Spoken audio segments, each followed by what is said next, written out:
Eu sei que você não vai acreditar. Ninguém acredita até passar por isso. Eu também ria das histórias. Pensava que eram só lendas, só uma forma de assustar os mais jovens para não se perderem na mata. Mas depois do que eu vi, depois do que aconteceu comigo, só posso te implorar: nunca, jamais, entre na sombra do cedro. Aquela floresta não é como qualquer outra. Ela vê você. Ela espera você.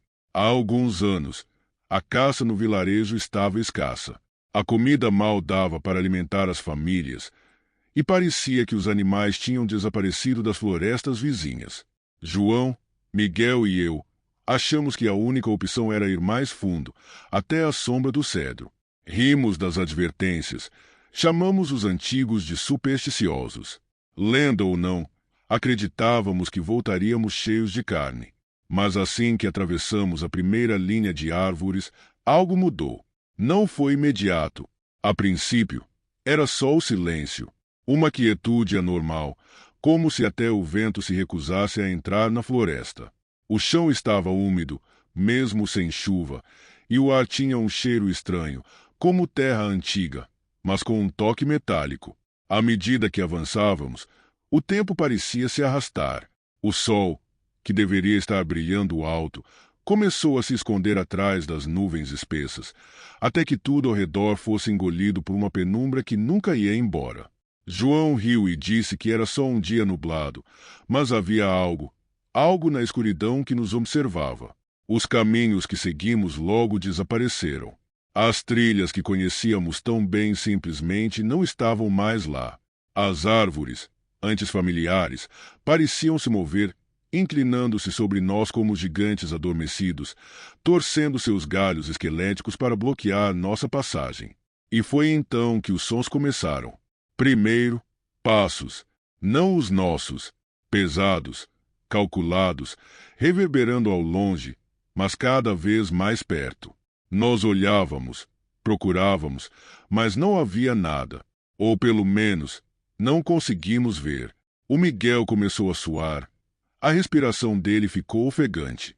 Ele sempre foi o mais cético, o mais corajoso, mas eu vi o medo crescendo nos olhos dele. E foi quando eu ouvi pela primeira vez a voz do meu pai, morto há 5 anos, chamando por mim na escuridão. Vem, filho, estou esperando. Era tão claro, tão real, como se ele estivesse a poucos metros. O João parou subitamente e começou a chorar.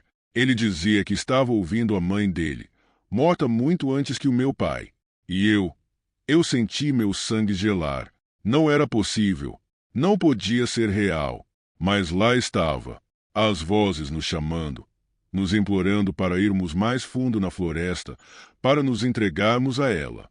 Tentamos nos manter unidos, mas as vozes ficavam cada vez mais fortes, mais próximas. E então, na escuridão, eu comecei a ver coisas, imagens do meu próprio corpo, dilacerado, arrastado para dentro das sombras por mãos enormes e garras afiadas. Visões de mortes horríveis, como se a floresta estivesse me mostrando todos os meus fins possíveis. João dizia que via algo pior. Ele murmurava sobre coisas enterradas, corpos apodrecendo debaixo da terra, mãos saindo do chão para puxá-lo para baixo. Naquela noite, vimos ela, a coisa que habita a floresta. Não sei o que é. Não tem forma definida. Uma sombra enorme, com olhos vermelhos que brilham na escuridão, garras que arranham o ar e um cheiro de morte e podridão que nos cercava.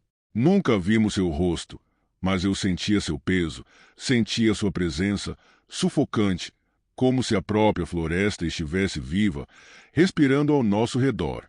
Cada passo dela fazia a terra tremer, e as árvores se fechavam como se fossem cúmplices, como se nos quisessem presos ali, à mercê dela.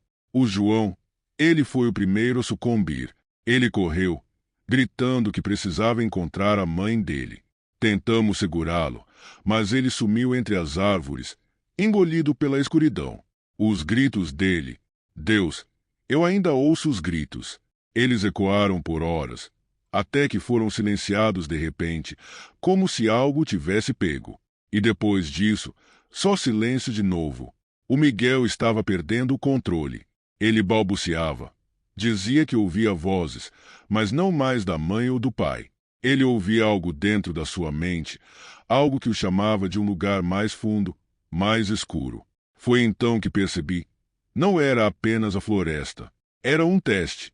Aquela coisa, seja lá o que fosse, ela não estava ali para nos matar. Não de imediato.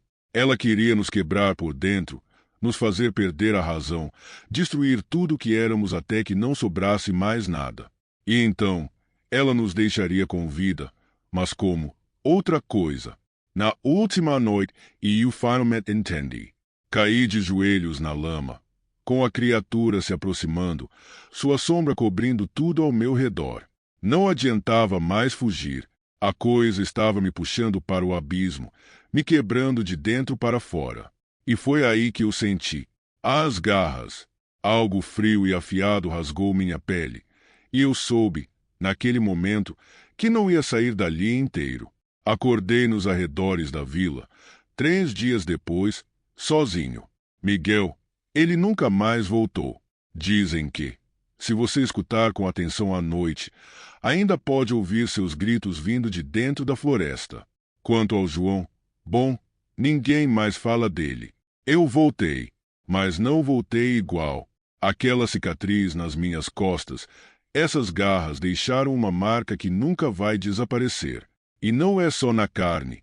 A marca está na minha mente, na minha alma. Toda vez que fecho os olhos, eu vejo aqueles olhos vermelhos, sinto o cheiro daquela floresta e sei que uma parte de mim ficou lá. Não sei quanto tempo mais eu vou aguentar antes de voltar. Então, ouça meu aviso, a sombra do cedro não é só uma floresta.